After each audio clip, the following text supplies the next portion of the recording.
Former Prime Minister of Pakistan, Imran Khan, currently incarcerated in the maximum security Adiala jail, has said that his party's ultimate goal is the restoration of the constitution and fundamental rights in the country. In a conversation with his lawyers and members of the news media, Mr. Khan said, quote, "Our goal is to restore transparent elections, the constitution, and democracy in Pakistan.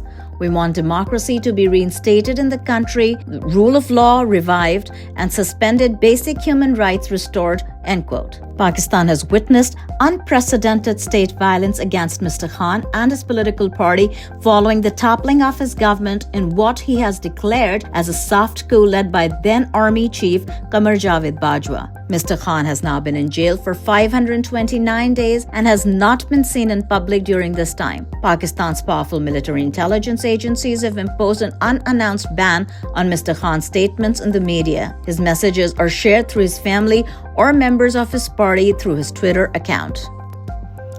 Pakistan Tehreek-e-Insaf, the party led by Imran Khan, will commemorate the anniversary of what it describes as the theft of its mandate as a black day on February 8th. From his jail cell in Rawalpindi, former Prime Minister Imran Khan announced that his party should begin preparations for the event. Mr. Khan criticized former Chief Justice Qazi Faiz Isa, widely believed to be allied with Pakistan's powerful ruling military establishment, for stripping PTI of its election symbol. He also called for the former Chief Election Commissioner Sikandar Sultan Raja to be tried under Pakistani law for violating the constitution. Quote, "The tenure of Chief Election Commissioner Sikandar Sultan Raja also ends tomorrow.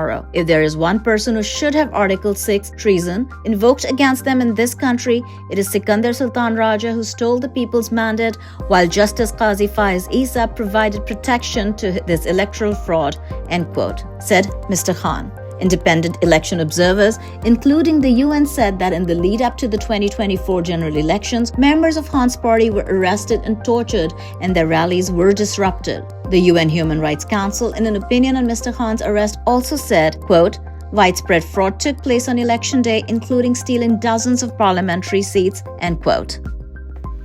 The grave human rights violations in Pakistan by its government, security and intelligence apparatus took center stage in the UK Parliament on Wednesday during a parliamentary briefing. A detailed account of widespread human rights violations in Pakistan was presented by Pakistan Tehreek-e-Insaf leader Saeed Zulfi Bukhari, victims of the Pakistani state's transnational repression, and other members of the diaspora. The session focused on the unlawful detention of former Prime Minister Imran Khan, military trials of civilians, custodial torture of political activists, and the violent suppression of dissent.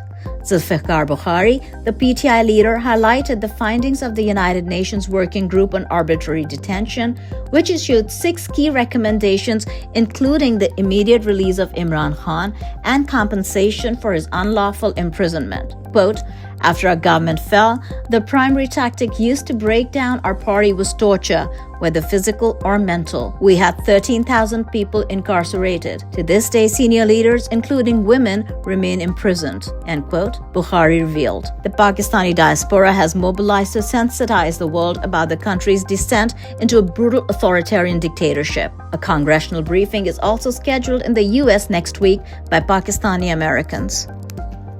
Palestinians in Gaza are celebrating after mediators confirmed a ceasefire deal has been reached between Hamas and Israel after 15 months of war. The truce is set to take effect on Sunday, January 19th. Occupational Israeli forces, however, are continuing with their attacks across the Gaza Strip, killing at least 30 Palestinians in the enclave since the agreement was announced. Hamas official Izzat al-Rishq says the deal reached in the Qatari capital Doha meets all of the Palestinian group's conditions, including the full withdrawal of Israeli forces, the return of displaced people to their homes, and a permanent end to the war. The occupational Israeli forces' war in Gaza has killed at least 46,707 Palestinians and wounded 110,265 since October 7, 2023. The deal, which was originally agreed to in the summer, was pushed through after President-elect Trump pressured the Israeli leadership through his presidential envoy